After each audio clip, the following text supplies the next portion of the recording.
काछाड़ Sunni foundation का वक्फ bill के खिलाफ विरोध।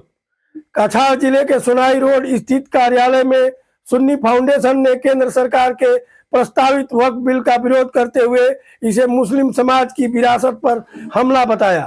फाउंडेशन के नेताओं ने कहा कि यह बिल इस्लामिक समाज के हितों के खिलाफ है और इसे तुरंत वापस लिया जाना चाहिए। सचिव आयुबुद्दीन लश्कर और अन्य प्रमुख सदस्यों ने चेतावनी दी कि अगर बिल वापस नहीं लिया गया तो आंदोलन तेज किया जाएगा। सुप्रीम कोर्ट निश्चय ए বিষয়ে বুঝতে পেরেছে, দেখতে পেরেছে। সুপ্রিম কোর্ট আইনের লোক তারা এই সিদ্ধান্ত নিয়েছে এবং আমরা আশা করি অদূর ভবিষ্যতেও সুপ্রিম কোর্ট এই আইনের বিরুদ্ধে রায় দিবে, এটাই আমরা আশা করি।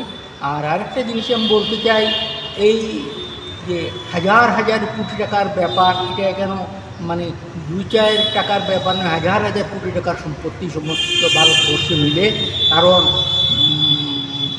মুঘল সম্রাটদের শাসনকাল থেকে এই যে সম্পত্তিগুলা ওয়াকফ বোর্ডে আছে, কাজেই এগুলার অ্যামাউন্ট এবং হাজার হাজার কোটি টাকা। এই দিকে সরকারের এবং সরকার পক্ষের লোকের যারা ভারতের দখল করতে চাচ্ছে অর্থ সম্পত্তি, তাদেরকে বিতরণ করে দেওয়ার জন্যই এই প্রস্তাবটা নেওয়া হয়েছে তাদের পক্ষে। কাজেই হিন্দু মুসলিম নির্বিশেষে এটার বিরোধিতা করা উচিত। কারণ রেলওয়ে তাই শুরু করে এয়ারপোর্ট যেভাবে পার্সোনাল অন্যান্য বিজনেসম্যানদের সমঝিয়ে দিচ্ছে সরকার, সেইভাবে এই লউডের আন্ডারে যেসব ওয়াকফ সম্পত্তি এগুলা আত্মসাৎ করার জন্য, ঠিকাদারদের বিলিয়ে দেওয়ার জন্য সরকার এই ব্যবস্থাটা নিয়েছে, আর কিছুই নয়। এখানে কারুর কোনো লাভ হবে না এই আইন দিয়ে। আইন মডিফিকেশন করা যেতে পারতো, কিন্তু নতুন আইনের কোনো প্রশ্নই ওঠে না এখানে।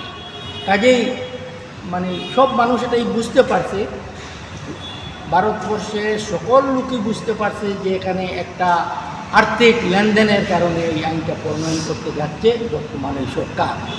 অথবা এতদিন গেল স্বাধীনতার পর, ওই 1954 সালে যেটা গৃহীত হয়েছিল, এখন এত তাড়াহুড়া করে এই জিনিসটা বিস্তৃতভাবে মুসলিম সমাজের সংগঠনের সাথে আলোচনা না করে এইভাবে একটি আইন পাস করা,